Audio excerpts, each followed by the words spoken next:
Good evening. I was wondering if the book is talking about sexual pleasure, because we always talk about the difficulties and pleasure stuff, but yes, so we do have sections on sexual pleasure, and also resources to learn more about sexual pleasure. The other thing that we've done is really make a big emphasis on female sexual pleasure, because a lot of the Muslim resources and also non-Muslim resources that are out there really focus on male sexual pleasure. And so we really wanted to make sure that we included a lot of resources of where to go for female sexual pleasure. And also, like, for example, Habiba Kande is a British writer, a British Muslim man writer, and he writes a lot on female pleasure. And so we reference his work and talk a little bit about some of the techniques that he's talked about in terms of achieving orgasm and things like that. And also talk about how there's 18 spots for female orgasm and things like that. So it's not a how-to manual though. So like we don't talk about positions. There's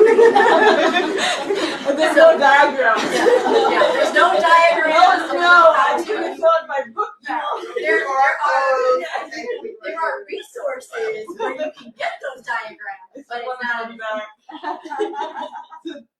My students stole my question, which was going to be about there is an illiteracy around not just like sex, what it is, but also pleasure. So I'm really glad that you mentioned that there is a lot of mention about pleasure, because it isn't just about not having STDs or not getting pregnant or not getting AIDS, but it is about, how do you get pleasure, and that's what's missing in sex ed education. I would teach you how to use a condom, but that's about it. That's about it. And then don't get pregnant, and don't do it. It's fear-based. Or don't do it.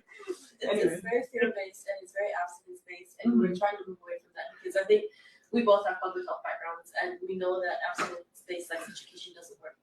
So it was definitely something that as much as we do talk about abstinence in the book, it's very important to highlight the realities that's really not the case fully. So we do talk about sex from a pleasurable perspective, and I remember we wrote that section about the different types of orgasms. We did that, right?